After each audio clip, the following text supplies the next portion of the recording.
આ ભાઈ કે અમે એક દીવો કરીએ અને 2 માતા પૂજીએ. આ ભાઈ કે ભાઈ મેં કીધું નિવેદ એક ઘરે કરો છો કે 2 ઘરે? તો કે એની રીતે કરે ને અમે અમારી રીતે કરીએ. તો મેં પ્રશ્ન કર્યો, મેં કીધું તો પછી માતા કોના ઘરે ખાવા જાય? આઠમનું નિવેદ કોના ઘરે થાય? તો કે 2 ઘરે જાય. તો મેં એને કીધું કે માં છે કે ભિખારણ? માગવા કોને જવું પડે? માગવા કોણ જાય?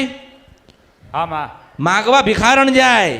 માતા જતી પણ તમે છે ને માતાને ભિખારણ બનાવીશ. અમારી ભૂલ કહેવાય. તો તે નહીં, તારી ઉંમર કેટલી થઈ? ઉંમર કેટલી થઈ? ઉંમર 70 વર્ષ. તો 70 વર્ષે ભૂલ થાય? 70 વર્ષથી ભૂલ થાય? હું તને પ્રશ્ન કરું હેડ કે તમે 2 ભાઈઓ અલગ અલગ પૂજો છો, બરાબર છે? તમે તમારા ઘરે નિવેદ કરો છો, એ એના ઘરે નિવેદ કરે. આઠમનો સમય થયો, તું પણ રાત્રે 8 વાગે નિવેદ કરવા બેઠ્યો, તારો ભાઈ પણ રાત્રે 8 વાગે નિવેદ કરવા બેઠ્યો. ભાઈઓ 2 અલગ છો, એક જ માના છો, માતા એક જ છે. તો માતા તારા ઘરે તારું નિવેદ લેવા આવશે કે તારા ભાઈના ઘરે નિવેદ ખાવા જાય? તો હવેથી ભેગા નિવેદ કરશું. 70 વર્ષે જ્ઞાન આપ્યું અમૃતની મેલડીએ. એટલે આ ભૂલ છે.